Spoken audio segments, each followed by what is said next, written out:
Oi pessoal, tudo bem? Espero que estejam todos em casa.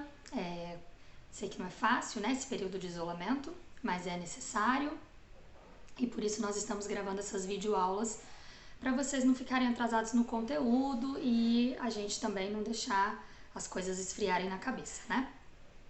Bom, na última aula que eu estive com vocês, eu comecei a explicar um pouquinho sobre respiração celular. Cheguei a passar um esquema na lousa, mas não deu tempo de concluir. Então eu vou voltar essa aula, a gente vai revê-la desde o início e vamos falar sobre isso a semana inteira.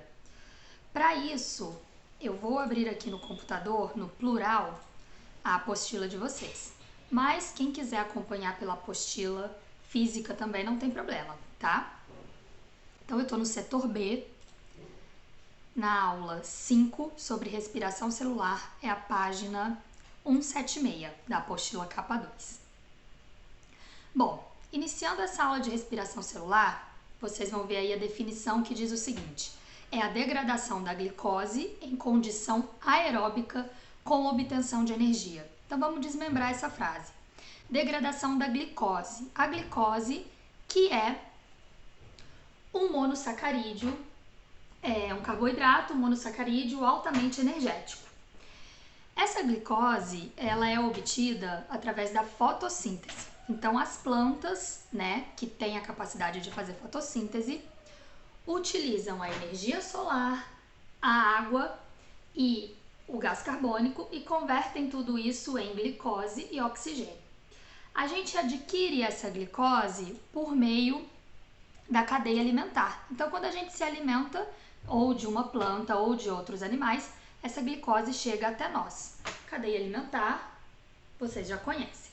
Só que de nível em nível dessa cadeia alimentar, um pouco de energia vai sendo perdido. Então, apesar da glicose ser uma molécula altamente energética, onde essa energia vai estar mais conservada é no produtor, na planta. Nos consumidores que seguem adiante, essa energia vai sendo perdida na forma de calor. Então lá o consumidor terciário já não obtém mais tanta energia como o consumidor primário. Bom, a gente sabe que na verdade, na natureza, as coisas funcionam mais como uma teia alimentar e não como uma cadeia alimentar, né, linear. A teia que é onde a gente tem vários consumidores,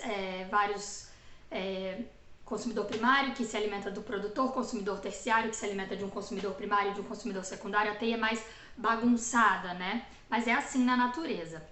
E aqui um exemplo de uma imagem de fluxo de matéria e energia, mostrando que a matéria e a energia vão sendo passadas no decorrer dessa teia alimentar. Então, quando você se alimenta, você tem acesso à matéria e à energia que estava ali naquele alimento, naquele outro ser vivo, no caso nós que somos autótrofos. A planta, que é heterótrofa, faz a fotossíntese dela e obtém energia através dessa fotossíntese, produzindo a glicose.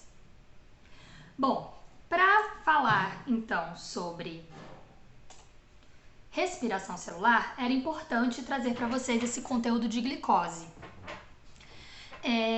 Uma vez que a glicose está dentro do nosso corpo, que a gente consome lá, então comi lá arroz, feijão, bife e uma salada. Comi vários nutrientes ali que vão me fornecer energia, mas a nossa principal fonte de energia é a glicose, são os carboidratos. Quando a glicose entra no meu organismo, ela passa lá pelo meu sistema digestório e entra no sangue.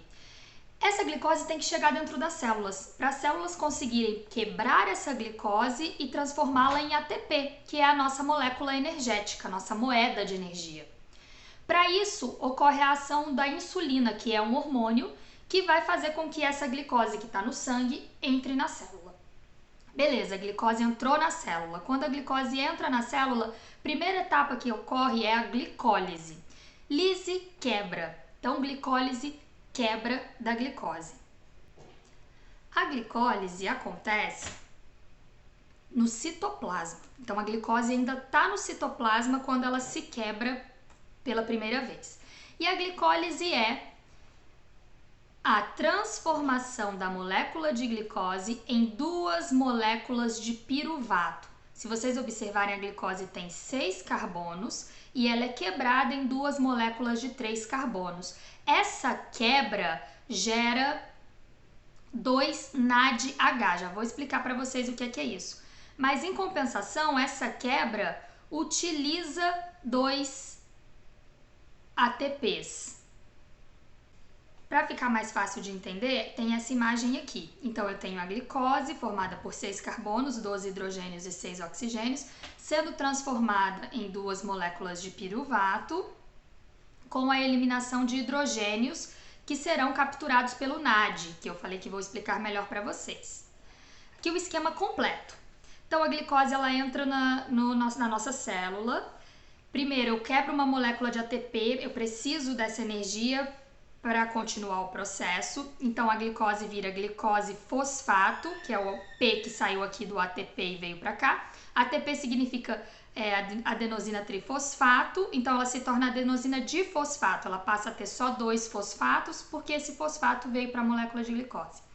Ocorre isso mais uma vez e a glicose fosfato se transforma em frutose de fosfato, uma molécula de 6 carbonos com 2 fosfatos. Então, essa frutose de fosfato é quebrada nessas 2 moléculas aqui, que vão passar por um processo onde vai ter a liberação de elétrons e hidrogênios que serão captados pelo NAD e, portanto, esse NAD vai se transformar em NADH mais H, e o fosfato também vai ser liberado. Então, o ADP se transforma novamente em ATP. Isso acontece 2 vezes, porque uma molécula de glicose gera 2 de ácido pirúvico ou piruvato. Portanto, no final, eu tive o consumo de 2 ATPs aqui no início, mas eu tive a formação de 4 ATPs mais 2 NADHs, um aqui e um aqui. Então, meu saldo ficam 2 ATPs e 2 NADH mais H. A NAD é nicotinamida adenina dinucleotídeo. O que é a NAD? A NAD é uma coenzima que é um carreador de elétrons, é um aceptor de elétrons e hidrogênios. É uma molécula que consegue captar a energia na forma de elétrons e de hidrogênios e ficar com ela. No final do processo da respiração celular, essa molécula vai liberar esses elétrons e esses hidrogênios. E esses elétrons vão ser convertidos e esses hidrogênios vão ser convertidos lá em ATP. Tá? Então lembrem disso, que durante o processo todo estão sendo formadas moléculas de NADH, que ao final darão origem a mais ATPs. Bom, esse processo de glicólise ele vai acontecer de qualquer maneira. A glicose entra no nosso corpo e ela vai ser quebrada em piruvato. Ela pode seguir o caminho da respiração celular ou da fermentação. Nós já vimos a fermentação, mas eu vou relembrar com vocês um pouquinho. Então, a fermentação ela pode ser alcoólica ou lática. Ela é feita por fungos e bactérias e por células musculares na ausência de oxigênio. Então, se a glicose entrou na célula e não tem oxigênio suficiente, ela vai fazer fermentação. Sendo assim, a fermentação alcoólica, uma glicose dá origem a 2 moléculas de álcool, 2 moléculas de gás carbônico e 2 ATPs, dessa maneira, piruvato aqui sendo convertido em etanol. E a fermentação lática vai dar origem uma glicose a 2 moléculas de ácido lático e 2 ATPs, então o piruvato sendo convertido a ácido lático ou lactato. A fermentação não gera muita energia, então para os seres vivos que não conseguem fazer respiração celular, a fermentação é o que resta, mas para nós a fermentação é só em último caso, é só mesmo na falta de oxigênio para a célula muscular. Do contrário, a célula muscular também vai preferir fazer respiração celular, porque ela é muito mais eficiente, ela gera muito mais moléculas de ATP, como a gente vai ver ao final. Beleza, mas se tem oxigênio, a célula vai fazer respiração celular. E a respiração celular é dividida em 3 etapas. Fora a glicólise, que já aconteceu lá no citoplasma, a respiração celular, na presença de oxigênio, vai ter a glicólise no citoplasma, o ciclo de Krebs que acontece na matriz mitocondrial e a cadeia respiratória que vai acontecer nas cristas mitocondriais. Então, são essas 3 etapas: glicólise, ciclo de Krebs e cadeia respiratória. Na mitocôndria, o piruvato chega. Então, ele está lá no citoplasma. Lembra que a glicólise aconteceu no citoplasma. Então, lá no citoplasma, a glicose foi convertida a piruvato. Esse piruvato pode ir ou para fermentação ou para respiração celular. Fermentação a gente já conversou. Então, agora esse piruvato está chegando para respiração celular.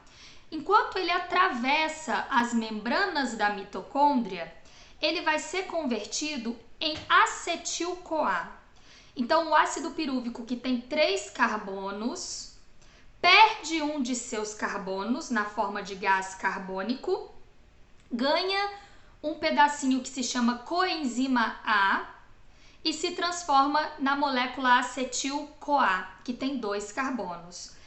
Essa transformação, essa quebra do ácido pirúvico que libera um gás carbônico, um carbono, gera energia. Então, um NAD é convertido a NADH2. Esse NAD vai lá e captura esses elétrons e esses hidrogênios que foram liberados e guarda para ele. Bom, isso está acontecendo lá na matriz mitocondrial. Então, já vou explicar para vocês. Então, dessa primeira parte aqui que a gente chama de oxidação do ácido pirúvico, eu tenho a formação de um NADH mais H+, mas como são 2 ácidos pirúvicos, 2 piruvatos que são formados lá na glicólise, eu tenho, na verdade, a formação de 2 NADH mais H. Bom, assim que a acetilcoenzima A chega lá na matriz mitocondrial, ela se liga ao ácido oxalacético, que tem 4 carbonos, e se transforma no citrato, de 6 carbonos. E aí, a partir daí, várias reações químicas vão acontecer. Então, essa primeira reação aqui, que converte o citrato no alfa-cetoglutarato, também libera energia, forma um NADH aqui. A próxima também libera energia, forma outro NADH aqui.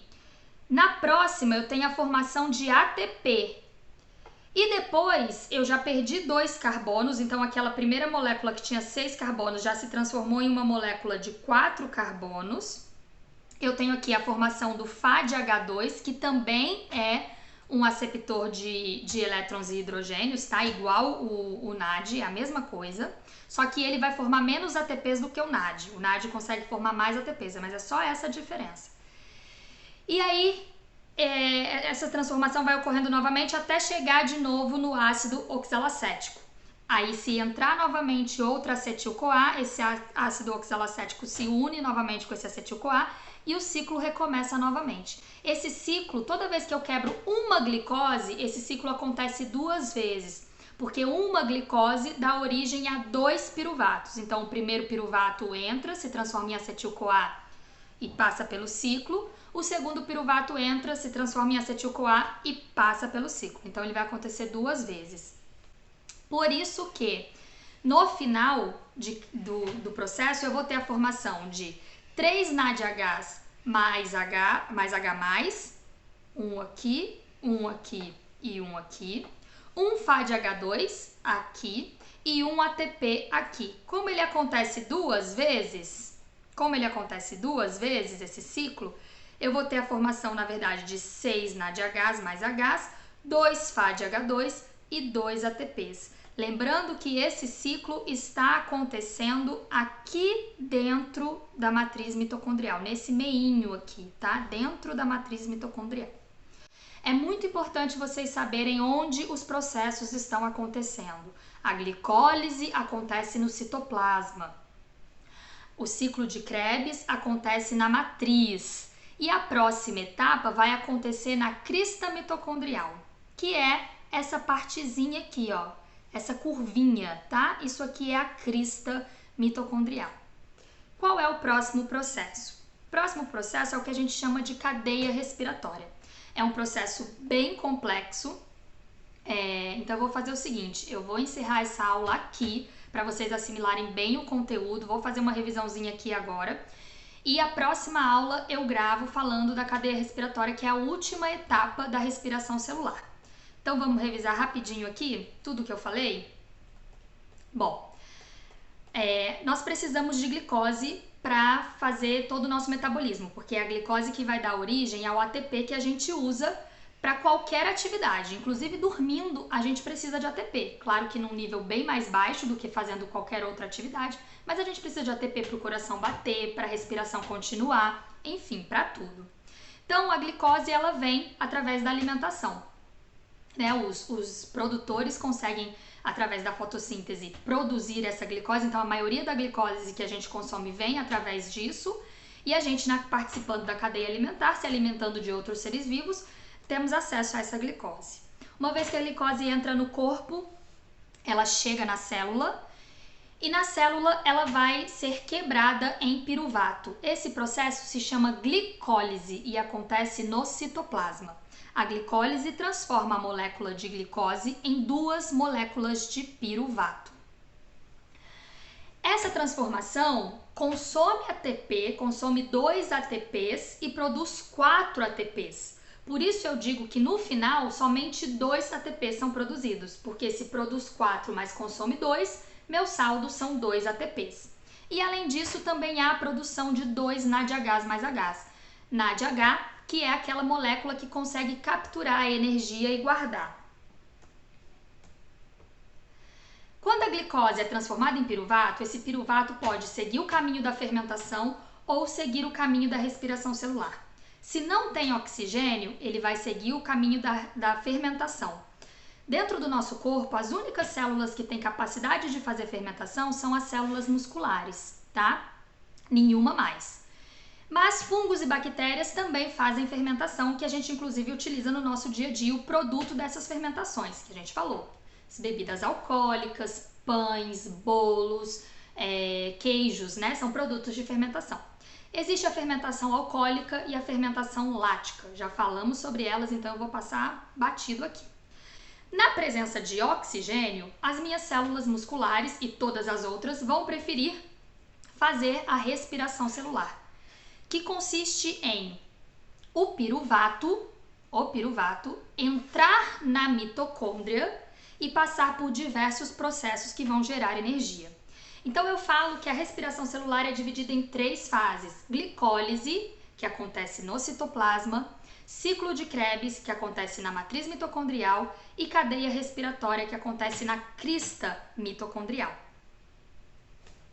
Uma vez na mitocôndria, meu piruvato vai ser convertido em acetil-CoA, uma molécula de 2 carbonos, que vai sofrer várias reações químicas, originando, ao final, cada piruvato vai originar um NADH lá quando ele foi convertido em acetil-CoA, mais 3 NADHs, um FADH2 e um ATP no ciclo de Krebs.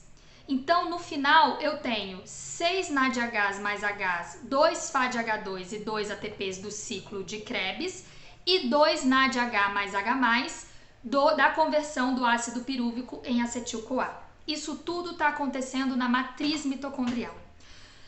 Na crista mitocondrial, eu vou ter a cadeia respiratória, o último processo que vai acontecer e que vai fazer com que o NADH, o FADH2, gere ATP. E isso eu vou explicar na próxima aula. Qualquer dúvida, me procurem.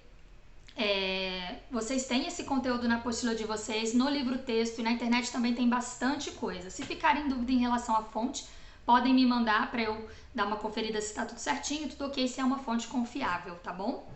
Beijos e até mais!